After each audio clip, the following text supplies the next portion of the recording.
सांगा. मग किमान या सुखदुःखात तरी मनापासून सहभागी हो. आठवतंय का सांगा बरं, कोणाच्या घरी गेलायत आणि 2 दिवस मुक्कामी थांबलायत, किंवा कोणता पाहुणा तुमच्याकडे आलाय आणि तो 2 दिवस थांबलाय. आमच्या वडिलांची आत्या आमच्याकडे मुक्कामी यायची, आणि आत्या जर मुक्कामी आली ना, सगळं घर रात्रभर गप्पा मारत बसायचं. आत्या जर 2 दिवस थांबली आणि 3ऱ्या दिवशी जायला निघाली, सगळं घर तिला एसटीला वाटा लावायला जायचं. आत्या नुसती एसटीत बसली आणि तिनं खिडकीतनं हात केला ना, येते, तिनं येते म्हणायला उशीर हो, सोडवायला आलेल्या लोकांचे डोळे पाणावत होते. एवढी माणसं भावनिक होती. आता लोक अंत्यविधीला जातात, तिकडं प्रेत जळत असतं आणि इकडं लोक मोबाईलमध्ये खेळत असते. कधी उरकतोय कुणाच ठाऊक म्हणतात. भावना शून्य झालो आम्ही. नात्यांमध्ये सुखदुःखात सहभागी होण्यामध्ये सुद्धा निव्वळ औपचारिकता उरली. या औपचारिकतेच्या पलीकडे जाऊन एकमेकांना मनापासून भेटा, एकमेकाच्या सुखदुःखात मनापासून सहभागी व्हा. कोण बिझी नाही? ते सगळेच बिझी झालेत. परवा तर एक जण मला म्हटला, मी इतका बिझी आहे, मला श्वास घ्यायला वेळ नाही. म्हटलं सोडून दे, श्वास घ्यायला वेळ नाही, आपण जगतो कशासाठी? वेळ द्या. जोपर्यंत स्पर्श येत ना, तोपर्यंतच नाती आहेत. आज बघा, मावशी आणि भाची भेटला एकमेकीला, काय प्रेम होतो. काका पुतणे, काय प्रेम होतं. आता ही नातीच उरली नाहीत. आपल्याकडे म्हण होती, आई मरो आणि मावशी उरो. तेवढं मावशीचं प्रेम असायचं. पोरं बापाकडे हट्ट करत नव्हती साहेब, तेवढं चुलत्याकडे करायची. बापाला म्हणायला जरा घाबरायची, मग चुलत्याकडे हट्ट करायचा, नाना जरा ते घेऊन देता का, काका जरा बाजारात नाही आणता का. आणि चुलत्यानं सुद्धा स्वतःच्या पोराकडे नाही बघायचं, आधी पुतण्याकडे बघायचं. इतकं प्रेम होतो. आता ही शेवटची पिढी आहे ज्यांच्याकडे मावशी आणि काका शिल्लक आहे. आता एकच मुलगा आणि एकच मुलगी, त्यांना मावशी आहे का? त्यांना काका आहे का? एक मुलगा एक मुलगी, काळाची गरज आहे, पण आता मावशी नाही आणि काका नाही. जी नाती मोजकी शिल्लक आहेत ती तर जपू. आजी आजोबा गेले की परत नाहीत. आजीचा सुरकुटलेला हात वेगळी ऊर्जा देऊन जातो. आजोबांनी बोटाल धरून चालायला शिकवणं वेगळी मजा असते. आजीनं जवळ घ्यायचं, जात्यावरच्या ओव्या सांगायच्या, मजा वेगळी आहे. आजोबांनी जवळ घ्यायचं, कधीतरी कीर्तनाला घेऊन जायचं, खांद्यावर घेऊन एखाद्या मंदिरात घेऊन जायचं, काय मजा होती या नात्यांमध्ये. आता आजी आजोबा तुम्हाला रेंटवर मिळणार नाहीत, कोणत्या मॉलमध्ये मिळणार नाहीत. आजीनंच गोधडी करायची असते, आजीनंच ते स्वेटर पहिलं विणायचं असतं. आजीची सगळी दुनियादारी, सगळा संसार आता उरकलेला आहे. आजीची शेवटची मैत्रीण जर कोण असेल ना, तर तिची नात असते. आणि नातीला अजून जग बघायचंय, नातीची पहिली मैत्रीण जर कोण असते तर तिची आजी असते. आजोबांचा शेवटचा मित्र त्यांचा नातू आहे, आणि नातवाचा पहिला मित्र त्याचे आजोबा आहेत. काय मजा आहे नात्यांमध्ये. मी स्वतःला फार भाग्यवान समजतो. 10-12 वर्ष मला माझ्या आजोबांचा सहवास लाभला. इथे केडगावला राहायचो आम्ही. आमचं घर तर असं होतं भाऊसाहेब, अशी छोटीशी खोली होती. आजोबा असे क्वार्टर झोपलेले असायचे, मी खाली तिथे गोंगडी टाकून झोपलेला असायचं. आणि आम्ही रात्र 2 जण गप्पा मारायचो. तेव्हाचे ज्ञानोबा असं म्हणतात, तुकोबा असं म्हणतात, जे काही 2 गोष्टी कळाल्या त्या आजोबांमुळे कळाल्या. त्या वाटेवर चालण्याचं बळ निर्माण झालं त्या आजोबांमुळे निर्माण झालं. हा सहवास आपण आपल्या लेकरांना मिळायला नको का? ज्यांच्याकडे आजी आजोबा आहेत त्यांनी ते गावाकडे ठेवू नका. परिस्थिती असेल, गावाकडे राहावं लागत असेल तर कधीतरी नातवांना घेऊन जा, कधीतरी त्यांना इकडे बोलवा. पण नातवांचा आणि आजी आजोबांचा सहवास काहीतरी काळासाठी येईल याची काळजी मात्र घ्या. ही माणसं अशी भुरकन उडून जातात, नंतर औषधाला सुद्धा सापडणार नाहीत. बघा, अख्ख्या सभागृहात एकच माणूस शिल्लक आहे टोपीवाला, 2 आहेत, आणि 9वारीतल्या 2-3 राहिल्यात, संपल्या. आता ही माणसं तुम्हाला परत सापडणार नाहीत. ज्यांच्याकडे ही पिढी आहे त्यांना जपा, बोला त्यांच्यासोबत. या लोकांकडे पैसे नव्हते हो, पण ही माणसं जबाबदाऱ्या पेलवायला तरबेज होती. एक जण कोणतर नोकरीला लागायचा, 2 भाऊ गावाकडे शेती करायचे. शेती करणाऱ्यानं खळं झालं ना, पहिलं पोतं नोकरदाराला नेऊन टाकायचं, आणि नोकरी करणाऱ्यानं भावाला जमीन घेऊन दे, त्याला पाईपलाईन करून दे, त्याला विहीर खांदून दे, त्याच्या पोरांचं शिक्षण बघ, त्याच्या पोरींची लग्न कार्य बघ. प्रेम होतं एकमेकांमध्ये. जबाबदाऱ्या पेलवायला माणसं तरबेज होती. यांनी पैसे लय साठवले नाहीत, पण समाधानानं सुखी आयुष्य माणसं जगत राहिली. आता साठवण्याची एवढी स्पर्धा सुरू झाली आहे, या साठवण्याच्या स्पर्धेमध्ये नाती कुठं हरून गेली आमचं आम्हालाच कळलं नाही. मी असं म्हणत नाही तुम्ही कमवा आणि सगळ्यांना वाटून टाका, अजिबात असं करू नका. पण योग्य ठिकाणी थाप मारा, योग्य ठिकाणी आधार द्या. अडचणीत कुणी असेल तर धावून जा. प्रत्येक वेळेस खिशात हात घालावा लागतो असं नाही, कधीतरी पाठीवर थाप मारा, हे सुद्धा खूप असतं. पण त्याला जर आमच्याकडे वेळ नसेल तर मग आम्ही माणूस उरलेलो नाहीयेत, हे मात्र आपण स्वतःला सांगायला हवं. कसं जगायचं हे आपलं आपण ठरवावं. आयुष्यात कोणत्या गोष्टींना प्रायोरिटी द्यायची हे आपलं आपण ठरवावं. मी या मताचा नाही की पैसे कमवू नका. निसर्ग, समाज आणि त्यानंतर तितकाच महत्वाचा मुद्दा जर कोणता असेल तर तो म्हणजे अर्थकारण. मजबूत पैसे कमवा. कुणी जर तुम्हाला सांगत असेल 1 रुपयावर जात नाही आणि पैशाला कोंबडी खात नाही आणि पैशावाल्याला कुठं सुख आहे का आणि त्याला कुठं झोप आहे का, हे असलं सांगून तरुण पोरांना अकार्यक्षम बनवण्याचा धंदा कुणीही करू नये. तरुण पोरांना सांगा, जेवढे पैसे कमवता येतील तेवढे कमवा. फक्त तुकोबरायांचे एक विधान आयुष्यभर लक्षात ठेवा, जोडून या धन उत्तम व्यवहार आहे. आमचा व्यवहार उत्तम असला पाहिजे. आजच्या घडीला जर मला कुणी विचारलं चांगला माणूस कोणता, या जातीतला, त्या धर्मातला, या गावातला, त्या पक्षातला, मी म्हणेल ज्याचा व्यवहार चांगला तो माणूस चांगला. आपला व्यवहार चांगला ठेवता येईल का, चांगल्या व्यवहारातून चांगले पैसे कमवता येतील का, आणि कमवलेले पैसे योग्य ठिकाणी खर्च करण्याची दानत पण ठेवा. काहींना कमवायचं कळतं पण देण्याची वेळ आली ना मग मात्र त्यांना करमत नाही. मोबाईलवर त्यांना क्रेडिटेडचा मेसेज आला का असला आनंद होतो, पण डेबिटेडचा मेसेज पडला का ते अस्वस्थ होऊन जाते. अहो, निसर्गाचा नियम आहे, घेतलेला श्वास सुद्धा सोडावा लागतो. श्वास फक्त घेऊन बघा बरं, सोडायचाच नाही. जमतंय का? सोडल्याशिवाय तर नवीन श्वास घेताही येणार नाही. जे कमवलंय ते सगळं ठेवून जायचंय. इथं 2च पर्याय उपलब्ध आहेत, आहे ते ठेवून जा, नाहीतर आहे ते तुकोबरायांसारखं वाटून जा. घेऊन जायची सुविधा अजून तरी उपलब्ध नाही. म्हणून जसं कमवतो ना तसं योग्य ठिकाणी देण्याची दानत पण तुमच्या हातात असली पाहिजे. विंदा करंदीकरांची कविता आहे, देणाऱ्यानं देत जावं, घेणाऱ्यानं घेत जावं, आणि घेता घेता एक दिवस देणाऱ्याचे हात घ्यावेत. हिरव्या पिवळ्या डोंगरांकडून हिरवी पिवळी शाल घ्यावी, सह्याद्रीच्या कड्याकडून छातीसाठी ढाल घ्यावी, वेड्या पिशा ढगांकडून वेडे पिसे आकार घ्यावेत, मातीमधल्या प्रश्नासाठी पृथ्वीकडून हुंकार घ्यावेत, उसळलेल्या दर्याकडून पिसळलेली आयाळ घ्यावी, आणि शांत वाहणाऱ्या भीमेकडून तुकोबाची माळ घ्यावी. देणाऱ्यानं देत जावं, घेणाऱ्यानं घेत जावं, आणि घेता घेता एक दिवस देणाऱ्याचे हात घ्यावे. आणि माझा दावा आहे, तुम्ही जेवढं देता ना, निसर्ग तुमचं 1 रुपयाचं सुद्धा उसणं ठेवत नाही. कदाचित समाज त्याची जाणीव ठेवेल की नाही मला शंका आहे.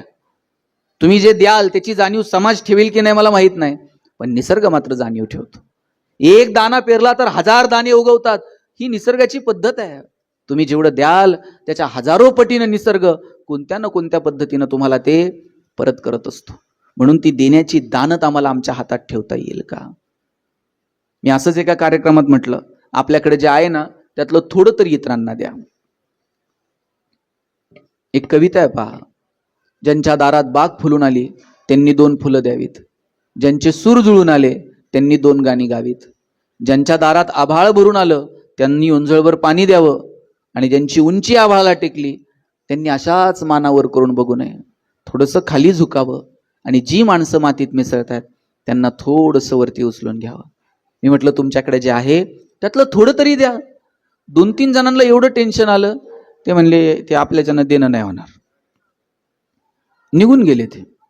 आणि जाता जाता त्यांना रस्त्यात सोन्यानं भरलेला हंडा सापडला.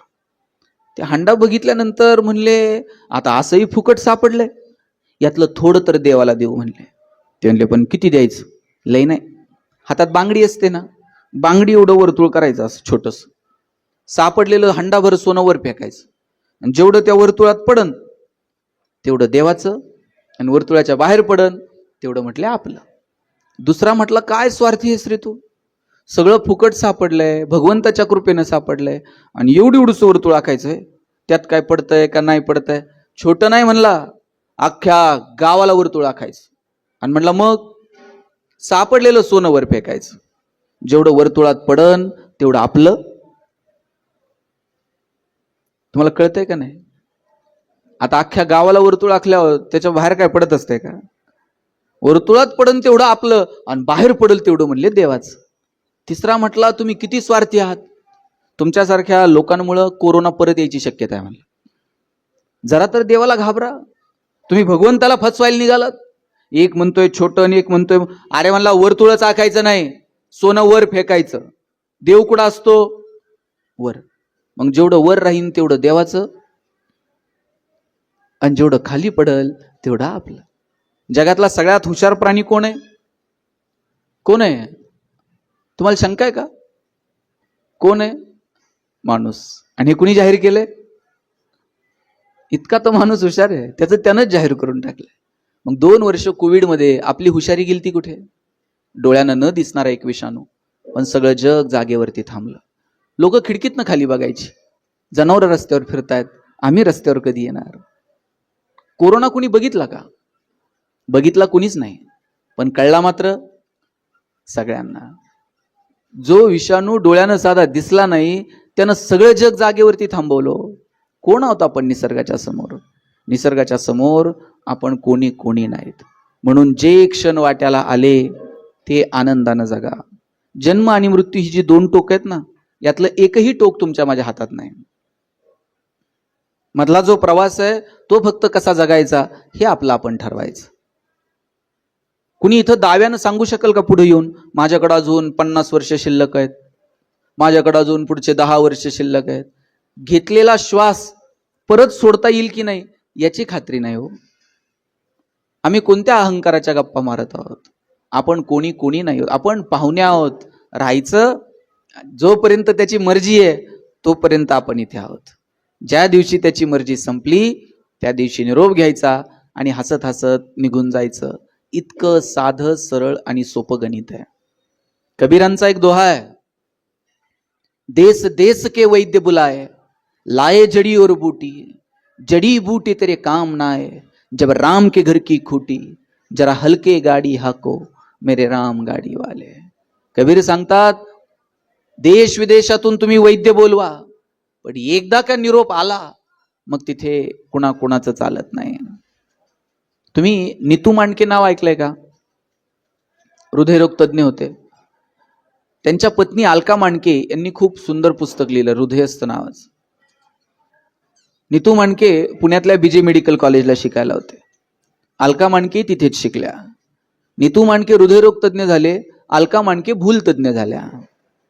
त्यांनी लिहिलं, एक दिवशी असंच हसत हसत नीतूने विचारलं, अलका कधी जर मला अटॅक आला तर? ज्या माणसानं 10,000 पेक्षा जास्त शस्त्रक्रिया केल्या, बाळासाहेब ठाकरेंवर शस्त्रक्रिया करायची वेळ आली तर ती सुद्धा नीतू मांडकेंनी केली. आणि ते हसत हसत म्हटले, अलका मलाच अटॅक आला तर? अलका मांडकेंनी पटकन असा तोंडावर हात ठेवला. नीतू असं अभद्र बोलू नये. कोणत्या बाईला बरं वाटतं का नवऱ्यानं असं बोललेलं?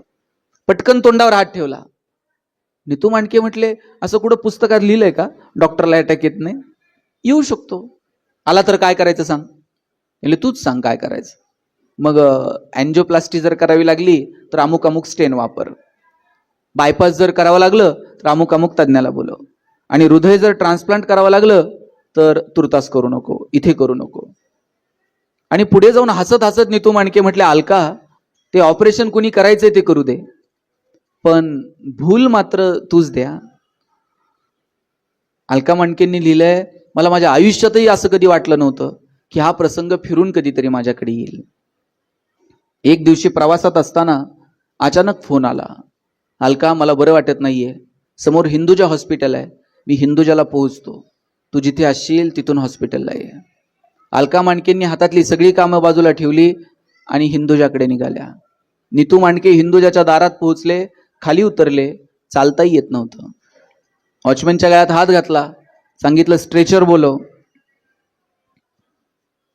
मला आयसीयू मध्ये घेऊन चल. स्ट्रेचर बोलवलं, आयसीयू मध्ये घेऊन गेले. ज्या हातांनी हजारो शस्त्रक्रिया केल्या ते नीतू मांडके लहान लेकरासारखं त्या आजूबाजूच्या डॉक्टरांकडे बघत होते, डोळ्यानं खुणवत होते, आता हे करा, आता ते करा. तितक्यात अलका मांडके आल्या. अलका मांडकेंना बघितलं, अलका मांडकेंचा हात हातात घेतला आणि म्हटले, अलका यातून मी वाचेल असं मला वाटत नाही.